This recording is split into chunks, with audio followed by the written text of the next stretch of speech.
Hey, what is up guys, this is Cobb and welcome to this, free legendary pull on the first 10 pulls in the free-to-play account. Could it be we hit a Morag, dude? It's our first epic champion. Free-to-play, ooh. Okay, a couple of epics, man. A Basilisk and a Morag. What does Basilisk do again? Okay, yeah, he's the guy with the attack all enemies on the air 1. Increase attack buff if the attack is critical, blah, blah, blah. Then he just brings like a random little stun. You are a sad, strange little lizard. Can I just say, pulls always feel way more consequential, of course, on the free-to-play account as well. The likes of Execution, it could actually be valuable as more than a fusion component champion in that way. And Apothecary is a champion that I'm saving up copies of right now, just to use those copies to rank up his skills. Everybody benefits. And everybody is valuable on a free-to-play account, man. The champion that we've locked in for the progressive chance, by the way, there's also a 2x going on right now, epic and legendary champions. The champion that we have locked in is good old Grakos Tendrick, who I just feel is like an increased defense champion. It's not something I really have good copies of right now on my free-to-play account. And of course, he also brings decreased defense, block buffs, blah, blah, blah, blah, blah. Just feel like Grakos is going to help you out in more areas of the game than Bela or Bala or whatever the hell this guy is called. Looks like a badass and I'm really, really tempted to go for him, but I just think that Grakos is probably a bit more helpful on the free-to-play. This, of course, is how the free-to-play looks so far in terms of legendaries, and legendaries that I'm really interested in taking up to max level. We've got Alice, we've got Thorlin, we've got Supreme Gallic, Jetney the Giant, who I guess is on the way to 60, but I'm not super hyped about that. Elnaril, to be fair, after max building the Supreme Gallic as an HP burner, I find that I'm just less and less hyped about taking Elnaril up to max. Eudex, Ator, and Lemonisi are both 2 champs as well, that I am actually quite excited to take up to max level, mostly because of the souls that we get on those guys. Hey, by the way, man, if you're looking to join me in my free-to-play adventure and get off to the same stat that I have, at least on a free-to-play account that I was playing a bit recently in a beginner series, use the beginner promo link that is down below, man, at the top of the description box to grab Basilius Rhanus, as well as a whole bunch of free epic champions as soon as you create your account. And then as you level up your account in terms of the epics, all you're going to do is use that link that's down below the top of the description box to sign up and create that raid account, man. It's the best beginner promo link going. As long as you start that account before the end of the month, you can still jump in on the Lemonisi the Goldwing Champion chase. That will be ending towards the end of July, though, so you're going to be real careful that you don't miss the timings on that one, man, if you want that triple legendary stat. Okay, let's get back to it, man. Oh god, just any old epics that are worth ranking up are always great as well, of course, on the free-to-play account, so I can't whinge about that. Durandal, is that, oh my god, did we actually hit gold? Oh my god! Dude, we actually hit the Heffy! Holy crap! Oh man, this is a champion I've never had before, dude, on any account ever. And he kicks my ass all the time in arena as well. Oh my god. Okay, so attacks one enemy, place an extra hit if this attack is critical. Attacks all enemies, place an extra hit on targets with less than 50% HP after the first hit. Ignores 15% of target's defense. Just a big old smack. His skill's very, very basic. On his A3, 410 cooldown buck. He doesn't take that many bucks either. Okay, his passive takes a buck as well. Increase attack buff, increase crit buff on this champion for 3 turns, grant an extra turn, smack everybody, and then of course on his passive, man, whenever an ally is killed by an enemy, instantly activate his A2, dude, and just smack. Lovely, lovely stuff. Often see Heffrak built in like stone skin gear, like stone skin nuka gear, even if it's just like 110 of stone skin, you know? Wow. Great little arena champion for us to build, man. Oh, that's going to be a really, really fun build. That's going to be a really, really fun build, man. Durandal is not too bad himself as well. Can absolutely smack, I believe, with his, with this A3. Ignores 50% of the target's defense. Plays perfect veil buff on himself. Brings an attack all enemies. Ignores a bit of defense here as well. Also fills some 10 meter. Double hit at A1 with a chance to place freeze. So, you know, can be fine. It's like a hard mode finite stat, a champion. Durandal quite solid, but wow, man. The Heffrak, dude. The pulls are already a success. I guess that's my next level 60 legendary. You know, compared to my current existing roster of legendaries that are waiting to go up to 6 stars, Heffrak takes the cake quite comfortably. Oh my god. And just one moment, boys. This is Cobb from the future.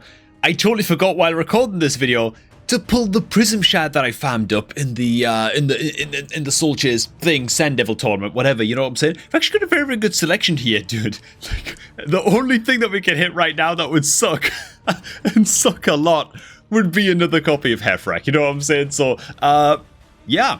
Let's see if we can hit like a decent epic champion here, at least, if not actually striking gold, man. Let's get this prism shard pulled, man. Oh my goodness.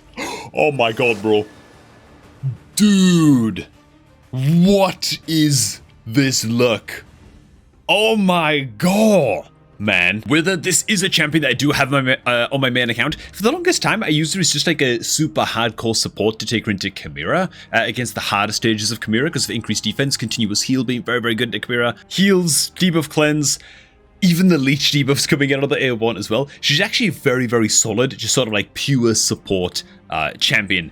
Great healer into Hydra as well. Now, she doesn't bring like a bunch of the other extra tools like a Prey for the Slither or something that are gonna really like take your team to like an S tier level, at least that I've experienced so far from Wither the Crown, but definitely a very, very excellent champion indeed to have added to the roster. Looks like an absolute badass as well, dude. Oh my god. Oh yeah, I was thinking about the extra arms tied behind her back, man. Ooh, very, very nasty stuff. Okay.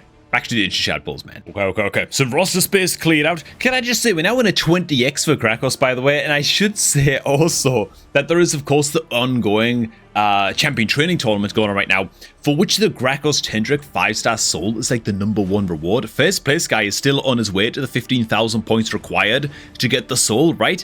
12,500 points? Bro.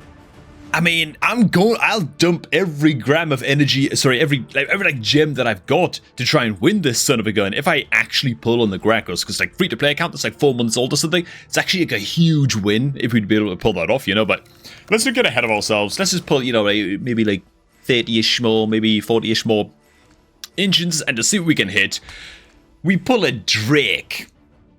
Ugh. From purest bliss to just absolute despondency, dude. This is a really, really, really bad epic, man. This thing sucks. Actually, a 4-star chicken. Drake, get out of here, man. The only thing that, like, a minion like that's good for, man, can't even. Ooh, bloody hell. The pulls have taken a turn for the worst, man. Look at all these 3-star chickens. What are we doing here? Don't get... To be fair, Soulbond is actually pretty good. And Ingot Twiststaff is actually pretty good. 2 absolute stun set monsters here that I will actually hold on to and be building a copy of these out on the free-to-play, even if just to level 50, you know. But the rest of them, get in the sea. Gone. Okay. Fresh 10 pull. Wow. Okay. Oh my god, that was just a lot of rares in a row, dude. We actually hit on the Mistrided Tithe. Okay, do I actually have a Mistrided Tithe? Don't even know. This is a very, very, very solid epic champion as well. Attacks when enemy, chance of removing a buff from the target.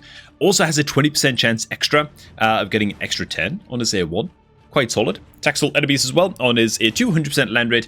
Decreased defense, get an extra 10 if you place the decreased defense on all enemies, which isn't quite as OP as it might seem, but it's pretty good, given that the skill is a 410 cooldown, I mean, so the extra 10 is only worth but so much. Also gives himself increased attack, increased accuracy for 3 turns, then gives himself an extra 10 on the A3 as well. Very, very solid epic, mind you. Sikora, on the other hand, is basically Alika's not very good twin sister. Let's leave it at that. A little bit more space cleared on out. Let's go ahead with another 10 pull. Do I just pull the lot?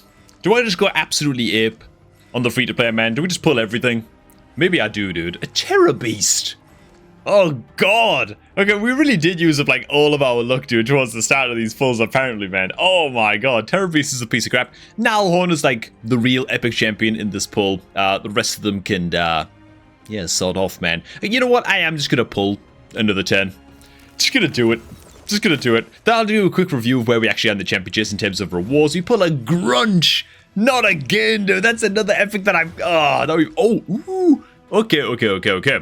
Fortune's turn towards the end. So Grunch is a piece of crap. Okay, is he that much of a piece of crap? I think he is. This is an epic that I've already pulled on the free-to-play. And I haven't pulled that many. So pretty damn unfortunate to see him again. Kill, you know, yeah, I mean, no. But a Crimson Slayer, decent little progression. Rare, don't really need her anymore for 10 meter control at this point. The Basilic Priest, though, is definitely a very, very saucy pull. And you know what, man? He's kind of like Balar's little brother. AoE Poisoner champion. I'm sure he kills stuff way, way slower than Balar, but still a great champion in his own right. Chance to place poison on a double hitter on his A1. Double hitter A2 with a chance of activating poison. 100% 310 cooldown when bucked. And then, of course, an attack all enemies 310 cooldown. 75% chance of placing 2 poison debuffs and a poison sensitivity debuff for 2 turns on all enemies. Bro, he's the champion by a percentage of the max HP for each poison debuff placed by this skill, and he also gains all kinds of defense and HP percent stats, stacking up at 25% on his passive whenever a poison debuff is activated on an enemy. Very, very saucy champion indeed, and a damn good one. You know what? We've got 1 ancient shard left. Let's just crack it, dude. Imagine. Ugh, never mind. It's difficult to imagine as the world is falling apart in front of you when we pull a bloody Trugo. In terms of the champion chase, where does that put us? Apparently we're just number 1. What the hell, man? Dude, how does that get us number 1? What it is meant to do, like early game shard pulls, you know? Okay, let's go ahead and pick all these up. I might try and find a way to get the legendary book, like fuse a champion here or there or something. And it looks like, after all, we will not be pushing for the champion training tournament win for the Krakos. Perfect soul, man. And so, let's review. What did we pull on, dude? We hit the Hefrak. Very, very good. I mean, I'm super, super hyped about this. Of course, is he even that useful, like, anywhere in terms of PvE? Yeah, I don't think so, really. He's more of just like a very, very... I mean, he's going to be fine in faction wars. Most champions are. Most legendary damage dealers. But everywhere else, it's just kind of... He's just smacking stuff really hard. And so, yeah, he's going to be our arena guy. That's pretty good. We, of course, hit on the Mist Rider Daithi as well. That's a very, very saucy hit. And then on the Messiah Priest on as well. I think most other things that we hit on, like, okay, we can use maybe Basilisk in faction wars and stuff like that. But nothing that immense there. We can also go ahead and actually toss in some faction guardians now as well. Ooh. Would you look at that? We actually get to literally commission and straight up finish our rare high elf guardians, so that's pretty good. Dark elves, we got ourselves a couple copies of Durandil, who I will not be commissioning, obviously. Oh, would you look at that?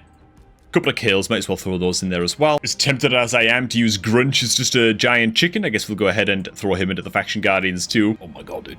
I'll admit the temptation is strong right now to just dump the bloody gems into the sky, just get his mastery scrolls and just build them out as quickly as possible, but we're not going to do that. We're going to be patient, as we always are, especially on the free-to-play, man. Did you guys pull your shards today? How did your shard pulls go on your free-to-play account if you did go for them?